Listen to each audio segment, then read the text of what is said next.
In your morning consumer news, your home is worth a lot more than it was 5 years ago. Zillow says America's housing market hit a record $55 trillion. That is a 57% jump since 2020.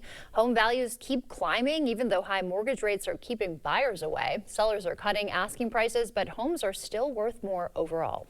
And car prices could go up because of new tariffs. Car companies paid $1.4 billion in July to import cars and parts from Canada and Mexico. That's because of new 25% tariffs that started this spring. General Motors, Ford, Tesla, and Hyundai all import parts from those countries. Companies usually pass those costs on to you.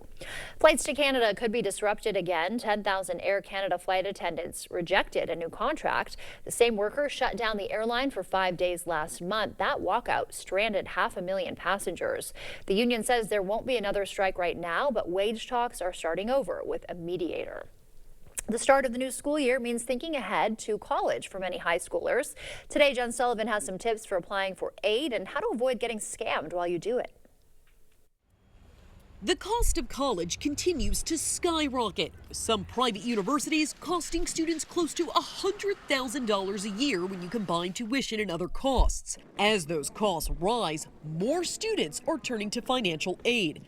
Last fiscal year, the U.S. Department of Education administered about $120 billion worth of federal student aid, including loans and work-study funds. Nearly 10 million students receiving it. There are several different types of financial scholarships and grants you can apply for, and experts warn to stick with legitimate government websites. The site for the free application for federal student aid form, known as FAFSA, ends in a .gov.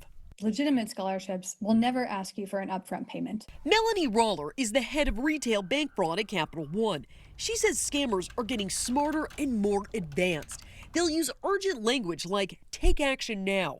Scammers know that this is a real dynamic, and that's why they are so persistent in trying to take advantage of students and their parents at this very vulnerable moment. The Department of Education says you'll never be asked for a credit card number when filling out the FAFSA form online. If you are, that's a red flag. It's very important to never share sensitive information that is in response to an unsolicited call, email, or text message. If you do think you've been targeted in a scam, you can go to the Better Business Bureau's website. They have a tracking tool to report it and look up other complaints.